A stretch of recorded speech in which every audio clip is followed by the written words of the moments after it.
வணக்கங்க, நான் உங்கள் டிசி துரைப்பாண்டியனுங்க. தேர்தல் களம் எல்லாம் ஓட்டெல்லாம் முக்கால்வாசி எண்ணி முடிச்சாச்சு. நெல்லை என்றாலே ஒரு தொல்லை அப்படிம்பாங்க இல்லையா, அதே மாதிரி இன்னைக்கு ஆகி போச்சு. நெல்லையில் நான் அன்னைக்கே சொன்னேன், வேட்பாளர் பெயர் அறிவிச்ச அன்னைக்கே சொன்னேன், 3 வீடியோ போட்டிருந்தேன்.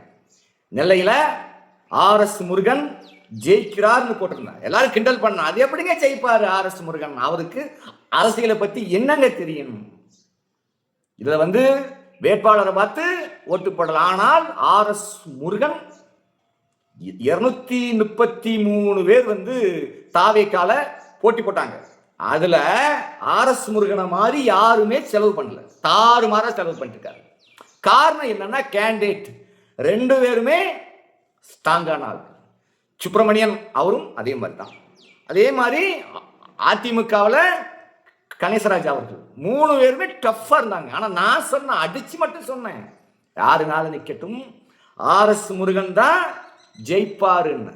நிறைய பேர் தேவமாரில் என்ன சொன்னாங்க தெரியுமா, கணேசராஜா தான் ஜெயிக்கிறாரு, ஓட்டு அங்க இங்கன்னு போகுது, அதிமுக தான் நான் அதிமுக எப்படிங்க ஜெயிக்கும்? போன தேர்தலே படுதோல்விங்க மாதிரி எப்படிங்க அதிமுக ஜெயிக்கும்? சான்ஸே கிடையாதுன்னா கேட்க மாட்டேன்றானோ. சரிப்பா, யாராவது பெட்டு கட்டுங்க, பந்தயம் கட்டுங்கன்னா அதுக்கு யாரும் கட்ட மாட்டேன்ட்டான். அன்னைக்கு சொல்லிட்டேன், RS முருகன் தான் வின் பண்ணுவாருங்க. காரணம், அவருக்குன்னு ஒரு செல்வாக்கு இருக்கு. இன்னொன்னு, விஜய் வந்த உடனே என்ன ஸ்பீச் தெரியுமா? பசும்பொன் முத்துராமலிங்க தேவர்ட்டார். அந்த ஒண்ணுக்கே போதும், ஓட்டு போட்டுருவோம். ஆனா அதையும் தாண்டி, இது சாதி மதங்களை எல்லாம் தாண்டி RS முருகனுக்கு ஓட்டு போட்டால் மேலே விஜய் ஆட்சி அமைக்கலனா கூட இந்த தொகுதியை அவர் நல்ல மாதிரி பார்த்துக்கிடுவாரு அப்படி என்று மக்கள் ஓட்டு போட்டாங்க. இன்னைக்கு விஜய் என்கிற ஒரு அலை, ஒரு ஊமை, ஒண்ணுமே தெரியாதவனை கொண்டு வேட்பாளரை விட்டா கூட ஜெயிச்சிருவான். ஏன்னா இன்னைக்கு அப்படி ஒரு களம், விஜய் என்கின்ற ஒரு அலை. சரி, இது ஓகே, இது நான் எதிர்பார்த்தது. இப்ப பாத்தீங்கன்னா பாளையங்கோட்டையிலங்க திமுக தான் வரும் நாங்க போச்சு, அங்கேயும் சோறு முடிச்சுது. வேட்பாளர் பேரை கேட்டா யாருக்குமே தெரியல. பாளையங்கோட்டையிலையும் தாவேக்கா வின் பண்ணிட்டு. சரி, இப்ப பார்க்க போறதா முக்கியமான தொகுதி நாங்குநேரி. நாங்குநேரி தொகுதியை தான் பெருசா எல்லாரும் எதிர்பார்த்துக்கிட்டு இருந்தோம். நான் வேற தேவையில்லாம அன்னைக்கு பார்த்து காலையில் ஒரு 10:30 மணிக்கு வீடியோ போட்டேன். ராக்கெட் ராஜா இது மாதிரி ஒரு வீடியோ போட்டிருக்காரு, மானமுள்ள தேவமார்களே எல்லாரும் மானத்தோட குக்கர்ல ஓட்டு போடுங்கன்னு சொன்னேன். கட்சியை பார்த்து நான் சொல்லல, சாதிக்காகவும் சொன்னேன், தம்பி இசக்கிமுத்துக்கும் சொன்னேன். நல்ல மனிதர், பண்பான மனிதர். அவர் போய் இதுக்குள்ள போய் மாட்டிக்கிட்டாரு, குக்கருக்குள்ள போய் மாட்டிக்கிட்டாரு. சரிங்க, இப்ப என்ன பேச்சுங்க தெரியுமா? குக்கர் தான் ஜெயிக்கும், எங்க பார்த்தாலும் குக்கர். நான் என்ன சொன்னேன், குக்கரை விட காங்கிரஸ் கொஞ்சம் வாய்ப்பு இருக்கு. நாடார்கள் எல்லாருமே காங்கிரஸுக்கு தான் ஓட்டு போட்டிருப்பாங்க. அவங்க சாதியை ஒரு காலமும் விட்டு கொடுக்க மாட்டாங்க, அங்கதான் ஓட்டு போட்டிருப்பாங்கன்னு சொன்னேன். ஆனா இன்னைக்கு இந்த சாதி எல்லாம் தாண்டி போயிட்டுங்க.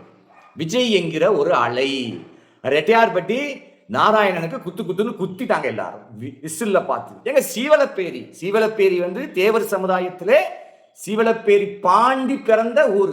அந்த ஊர்ல 900 ஓட்டு போட்டிருக்கான. பூராவர் எங்க போட்டிருக்கான், விசிலுன்னு 900 ஓட்டு போட்டிருக்கான்.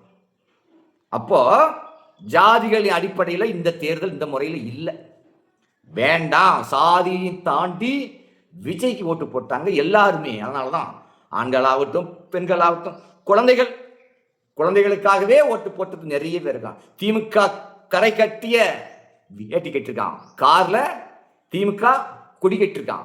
என்னத்துக்கு ஓட்டு போட்டேன்னு கேட்டேன்னா விஜய்க்கு போட்டேன். ஏன் என்னன்னு கேட்டா, என் பையன் விஜய்க்கு போட சொன்னான், என் பேரன் விஜய்க்கு போட சொன்னான், விஜய்க்கு தான் ஓட்டு போட்டோன்றான். ஸோ அப்படி ஒரு அலை. இந்த அலையில யாரையும் யாருமே குறை சொல்ல முடியாது. தேவமாரிலே நாங்குநேரி தொகுதியில பார்த்தீங்கன்னா பாதி பேர் தான் குக்கருக்கு போட்டிருப்பாங்க. அந்த பாதியில இன்னும் 2 பிரிஞ்சு போனா கொஞ்சம் பேர் தாவேக்காக்கு போட்டான், கொஞ்சம் பேர் காங்கிரஸுக்கு போட்டான். ஏன்னா அந்த காங்கிரஸ் திமுக இருக்கு இல்லையா, அதுக்கு. சரி, ஒன்றும் மாற்ற முடியாது.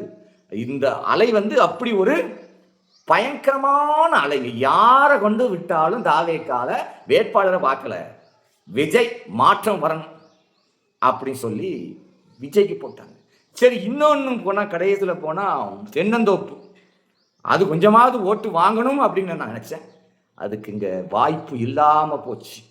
அது நான் என்னத்தை சொல்கிறது, சொல்லுவதற்கு ஒன்றும் இல்லை. தாயையும் மகனையும் ஒரே இடத்துல போட்டி போட்டு இந்த மக்கள் என்ன பண்ணாங்க, தென்னந்தோப்புக்கு ஓட்டு போட்டால் ஜெயிக்காது, ஜெயிக்கிற கட்சிக்கு ஓட்டு போடுன்னு சொல்லி குக்கருக்கு ஓட்டு போடுனாங்க. ஆனால் அதுவும் ஜெயிக்கலை, இதுவும் ஜெயிக்கலை.